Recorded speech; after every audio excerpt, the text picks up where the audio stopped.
Hey everyone, and welcome. If you're looking for a simple, really effective way to boost your students' vocabulary, then you are in exactly the right place.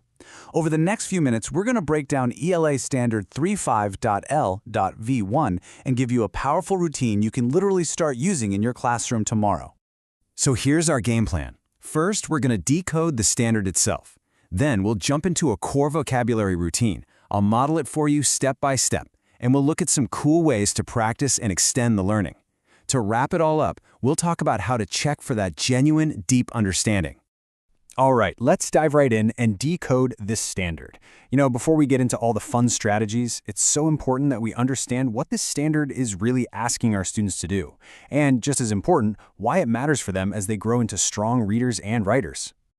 Okay, so the big idea here is this. We're moving away from just memorizing lists of words. This standard is all about getting our kids to learn words deeply and flexibly. The whole point is for them to truly own new words because they've seen them and used them in real contexts. When you get right down to it, this is all about empowerment.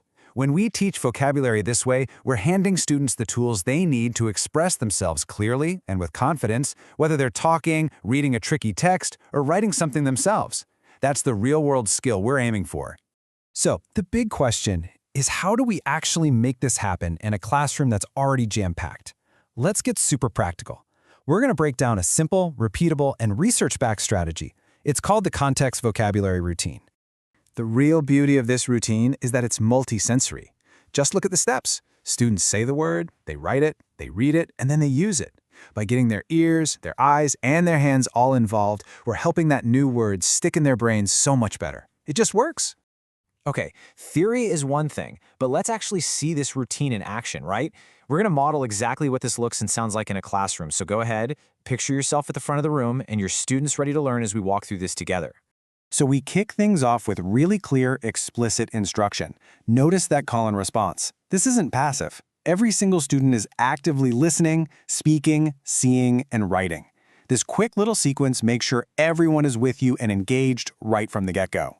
Now, this next part is absolutely critical. We give them a kid-friendly definition, but we don't just stop there. We immediately put it into a sentence they can totally picture. And see that last question, why can't I? That is key. It's a quick little check that pushes students beyond just repeating the definition to actually understanding what it means.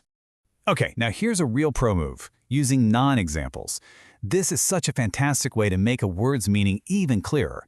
It helps kids build a little mental fence around the concept. It clarifies what a word is by showing them what it is not. And for that extra little bit of precision, you can even identify the part of speech. Okay, so you've modeled the routine. That's the I do. You've done some practice together as a class. That's the we do. Now it's time for the most important part, moving our students toward doing it on their own, the you do. The whole idea here is what we call the gradual release of responsibility. Think of it like teaching a kid to ride a bike. We start with a lot of support, training wheels, and then bit by bit we fade that support away until they are confidently using these strategies all on their own. That's how we build truly independent learners. And here are a few awesome ways to extend this routine and make sure you're meeting every student's needs. Vocabulary journals, for instance, are great for creating a personal dictionary. Using visuals, that's a must for our English learners and visual thinkers. And things like grouping words by theme help students see the cool connections between the words. And that brings us to our final and maybe most important question. How do we know if all this is actually working?